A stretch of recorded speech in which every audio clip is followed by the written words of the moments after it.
गिरिजा राऊतांचे पत्रकार परिषदेतून गंभीर आरोप आहे। गीतेश शारीरिक संबंध ठेवण्यास असमर्थ होता।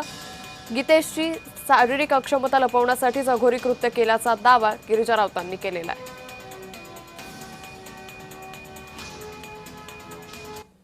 म्हणजे डिसेंबर 2017 ला लग्न झाल्यापासून सप्टेंबर 2018 पर्यंत आमच्यात काहीही शारीरिक संबंध आले नव्हते। त्याच्यासाठी आमच्या फॅमिलीनी बसून बोलणी केली आणि असं ठरलं होतं की गणपतीवरून आल्यानंतर या गोष्टीवर काम करायला सुरू करू। पण गणपतीवरून आल्यानंतरच एक थोडक्यात अशी घाबरण्याची घटना झाली, ज्याला त्यांनी असं अघोरी सगळ्या ह्याचं इलाजांचं स्वरूप दिलं की ते अक्षरशः सप्टेंबर 2018 पासून 22 सालापर्यंत ते त्यांनी सुरू ठेवलं। मेडिकल ट्रीटमेंट्स ज्या त्यांनी केल्या, हायपोथायरॉइड असूनही त्यांनी मला जे अँटी डिप्रेसंट्स वगैरे दिले, त्याच्यामुळे मला सर्वोपरीने त्यांनी प्रचंड त्रास दिलेला आहे।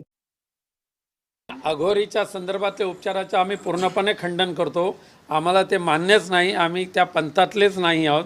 पण तिने जे नोटीस दिलेले त्या नोटीसमध्येच हे लिहिलेलं आहे की हे प्रकार होत असताना माझ्याबरोबर माझे आई वडील असायचे, हे एवढं स्पष्ट तिने तिच्या तक्रारीमध्ये लिहिलेलं आहे। मग आई वडील असताना तिने अघोरी प्रकार आईवडिलांनी कसे सहन केले, हे सगळे प्रश्न आहेत। त्याचे उत्तर आम्ही न्यायालयामध्ये देऊच। न्यायालयामध्ये आता आमची 23 तारीख आहे। नक्कीच न्यायदेवता आम्हाला यावर न्याय देईल अशी मला खात्री आहे।